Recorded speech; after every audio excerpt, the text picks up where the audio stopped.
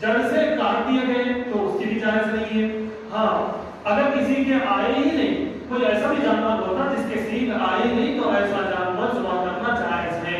لیکن میں ایک بات آپ کو بتا دوں کہ جس جانور کے سینگ ہوں گے وہی خوبصورت دکھے گا, تو اسی کو ہم ترجیح دیں تو زیادہ بہتر ہوگا. اور اسی طرح دانت اگر اس کے زیادہ نہیں ہے, اگر اس کے دانت جیسے مان لیجیے کہ 12 دانت رہتے ہیں, 12 میں سے زیادہ دانت نہیں ہے تو بھی وہ جائز نہیں ہے. اگر 1-2 دانت ٹوٹے ہوئے ہیں, 3 دانت ٹوٹے ہوئے ہیں تو جائز ہے, لیکن زیادہ دانت ٹوٹے ہوئے ہیں یعنی کہ اس کو چارہ کھانے میں پرابلم ہوتا ہو تو ایسے جانور کی بھی جو ہے قربانی جائز نہیں ہے.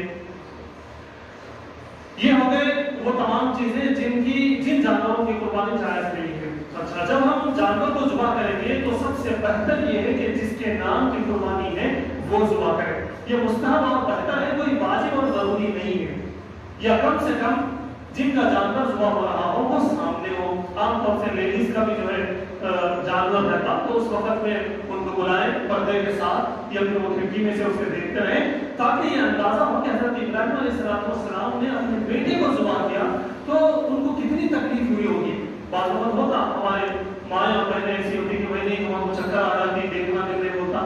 یہ غلط بات ہے. ان کو موٹیویٹ کریں, ان کو یہ بات بتائیں کہ حضرت ابراہیم علیہ السلام نے اپنے لڑکے کو ذبح کیا ہے اپنے ہاتھ سے, آپ کو دیکھنے کیا جانا, آپ دیکھیے جو تکلیف ہو رہی ہے اس کو برداشت کیجیے, یہی اللہ کو مطلوب ہے. ہمیں بکرے سے محبت ہو, ایک جان سے محبت ہو, لیکن پھر بھی ہم اسے ذبح کریں اللہ کے لیے, یہی اس کے اندر چاہا جا رہا ہے. اب ذبح ہونے کے بعد گوشت کے تقسیم کا مسئلہ ہے, اس کو بھی غور سے سنیں اور جہاں تک ہو سکے اس بات کو, اس پیغام کو پہنچانے کی کوشش کریں. دیکھیے ہم زمانے سے سنتے آ رہے ہیں کہ بھائی 3 حصے کرنا چاہیے, یہ صحیح ہے. ایک حصہ اپنے لیے رکھیں, دوسرا حصہ اپنے رشتہ داروں کے لیے اور پڑوسیوں کے لیے, اور تیسرا حصہ غریبوں کے لیے. لیکن یہ مستحب ہے, یہ واجب نہیں ہے, ضروری نہیں ہے. کیا یہ مستحب ہے؟ لیکن میرا ذاتی مشورہ آپ سے یہ ہے کہ اگر ہم اپنے لیے کچھ گوشت رکھتے ہیں تو ٹھیک ہے, اگر ہم 3 بکرے کاٹ لیں تو 1 بکرے کا رکھ لیں, کچھ گوشت باقی سے ہم تقسیم کریں. تقسیم کیسا کریں؟ ہمارے پڑوس میں بھی معلوم ہوا کہ 2-3 بکرے کٹ رہے, وہاں بھیج کے کیا فائدہ ہوگا؟ تو ہم اپنے محلے کے یا اپنے خاندان کے ایسے لوگوں کی لسٹ بنائیں جن کے گھر صرف بقرعید میں بکرے کا گوشت پہنچتا.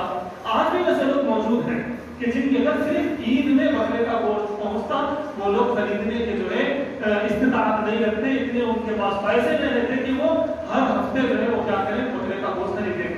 تو میرا مشورہ آپ سے یہ ہے کہ ایسے لوگوں کا ہم لسٹ بنا لیں, بنا کے ان کے گھروں کو 1-1 کلو, 5-5 کلو, 2-2 کلو بھجوا دیں. اتنا چھڑاک بھیج کے کیا کرتے ہوگی آپ دیکھ لیجیے, آپ کی پاکٹ پھر آپ کے پاس واپس آ جاتی. کئی کو بھائی ایسی جگہ ہم جو ہے گوشت بھیجیں جن کے گھر گوشت نہیں ملتا, بلکہ سب سے پہلے ہم اپنے گھر میں نہ رکھیں بلکہ ایسے گھر کو بھیج دیں جو دوپہر میں بنا سکیں, دوپہر میں بنا کے وہ عید کے دن کھا سکیں. بھائی بقرعید میں بھی بعض لوگ چکن کی دکان پہ کھڑے ہوئے رہتے ہیں اور بکرے کا گوشت نہیں خرید سکتے, چکن خرید کے وہ اپنی عید کرتے ہیں. تو ایسے لوگوں کو ہم 1 کلو, 1.5 کلو, 2 کلو جتنا ہم سے ہو سکا وہ ہم بھیج دیں. لسٹ کے حساب سے ہم تقسیم کریں. 10 لوگ کی لسٹ بنی, 1-1 کلو ہم بھیج سکتے, 20 کی بنی, آدھا کلو ہم بھیج سکتے. تو اس طرح ہم بھیج کے ان کو بھی عید کا ہم موقع دیں. یہاں مسئلہ چمڑے کا, کھال کا, کھال کیا کریں؟ میں تو آپ کو صاف طور پہ یہ مشورہ دوں گا, یہ جو مدارس ہیں اور جو غریب لوگ آپ کے گھر میں آ کے چمڑا لے کے جاتے ہوں گے زمانے سے, یا پھر مدرسے والے لے کے جاتے ہوں گے, ان کو 30-40 روپے سے زیادہ اس چمڑے کے نہیں مل رہے.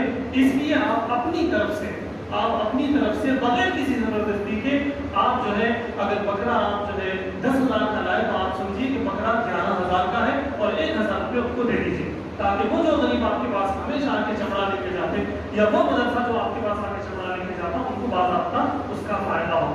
1000 نہ صحیح کم سے کم 500 تو ضرور رکھ لیں. اور میں آپ کو یہ بات بھی بتا دوں کہ چمڑا جو ہے ادھر ادھر نہ دیں بلکہ اپنے محلے کے اس مدرسے کو دیں جس مدرسے سے آپ کے محلے کو فائدہ ہو رہا ہے, جس مدرسے سے اور جس غریب سے کوئی نقصان نہیں ہو رہا ہو. ایسے غریب کو آپ دیں جس کے بچے متشرع ہوں, جس کے بچے ہلہ نہ مچاتے ہوں, جن کی جو بیوہ جو ہے یاما جا کے جو ہے ایسے ویسے کام نہ کرتی ہوں, شریف بیوہ جو ہو, شریف یتیم بچے جو ہوں, اور ایسا مدرسہ جس سے محلے کو فائدہ ہو یا کم سے کم نقصان نہ ہو، ایسی جگہ دیکھ کے دیجیے. کام ولیمہ دینا بھی صحیح نہیں ہے. انون پرسن کو مت دیجیے. میں کیوں دیتے آپ؟ کوئی ایسا بچہ آیا جس کو آپ جانتے، آپ کو یقین ہے کہ یہ اسی مدرسے کو لے جا کے پہنچائے گا، تو ایسی جگہ پر آپ دیں. آگے بات یہ ہے کہ قربانی کا جو جانور خریدیں وہ حلال مال سے خریدیں. مجھے امید ہے کہ ہم سب حلال مال ہی کماتے ہیں. دھیان رکھیں حلال مال سے ہم کیا کریں؟ جانور خریدیں. کسی بھی طرح کا شبہ کا اگر مال ہے تو اس سے ہم جانور نہ خریدیں. اور رضائے الہی کے لیے ہم قربانی کریں. قربانی کرتے وقت ہمارے سنگا اتنے بڑے ہیں بکرے کے، ہمارا بکرا اتنا بڑا ہے، واٹس ایپ کر رہے ہیں، فیس بک کر رہے ہیں، انسٹاگرام کر رہے ہیں، کیا کیا چیز کر رہے ہیں، اس کی گنجائش نہیں ہے، اس کی ضرورت نہیں ہے. اللہ کے لیے قربانی دیں، ورنہ ہمارے 15-20 ہزار جو بھی خرچ کر دیں وہ پورے ہمارے بیکار ہو جائیں گے. اور جانور کو لاتے ہوئے اور اس کو رکھتے ہوئے اور اس کو ذبح کرتے ہوئے ان تمام چیزوں میں ہم بہت ساری چیزوں کا ہمیں خیال رکھنا ہوگا. سب سے پہلی چیز یہ کہ ہم جب جانور کو لائیں تو سلیقے سے لائیں، اس کو تکلیف نہ دیں. آپ دیکھیے کیسا پکڑ پکڑ کے لے جاتے رہتے گھسا گھسا کے. یہ غلط بات ہے. جب اس کو جانور کو قربانی کے لیے خریدے تو وہ محترم جانور ہے. اللہ کے رسول صلی اللہ علیہ وسلم ایسے جانوروں کے گلوں میں پٹے ڈال دیتے تھے اور کوئی اس کو بری نگاہ سے دیکھتا نہیں تھا، کوئی اس کو مارتا نہیں تھا، احترام کرتے تھے، اس کو چارہ دیتے تھے. تو ہماری بھی ذمہ داری یہ ہے کہ ہم جب خرید لیں ہمارا وہ جانور ہو گیا تو اس کو اہتمام سے لائیں، اچھے سے لائیں، اس کو تکلیف نہ ہو، اچھے سے باندھیں اور اس کے بعد ایسی جگہ اس کو باندھیں کہ نہ اسے تکلیف ہو اور نہ لوگوں کو تکلیف ہو. عید ہم کر رہے ہیں اور تکلیف پورے گلی والوں کو ہو رہی، یہ غلط بات ہے. ایسی جگہ باندھیں جس سے نہ جانور کو تکلیف ہو اور نہ کسی اور کو تکلیف ہو، نہ راستے میں ہم باندھیں. اس کا ہم خیال کریں. ایک اور بات ہم ذہن میں رکھیں کہ جانور کی ہم خدمت کریں، اس کو پانی پلائیں، اس کو چارہ ڈالیں. وہ اگر کچھ ریاضت کرتا ہے تو اس کو صاف کریں. اللہ کو اتنا پسند آئے گی یا اللہ کو اتنا پسند آئے گی میرے دوستوں کہ ہمارے نئے ہونے والے کام ہو جائیں گے انشاءاللہ. اس کو صاف ستھرا رکھیں، اس کو کھلائیں پلائیں، بار بار اس کے پاس جائیں، اس پر ہاتھ پھیلائیں، بچوں کا ہاتھ پھیلائیں، بچوں کو اس کو دیکھنے دیں، اس سے کھیلنے دیں، اس کو خوش رکھیں. یہ بھی ہمارے لیے بہت ضروری ہے. یعنی یہ بتانا یہ چاہتا ہوں کہ اس سے ہمیں محبت ہونے لگے، ہمارے بچوں کو بھی اس سے محبت ہونے لگے، پھر ہم اسے ذبح کریں. یہ اصل قربانی ہے. اہم مسئلہ ہے اور آخری ہے، اس کے بعد بات ختم ہوگی.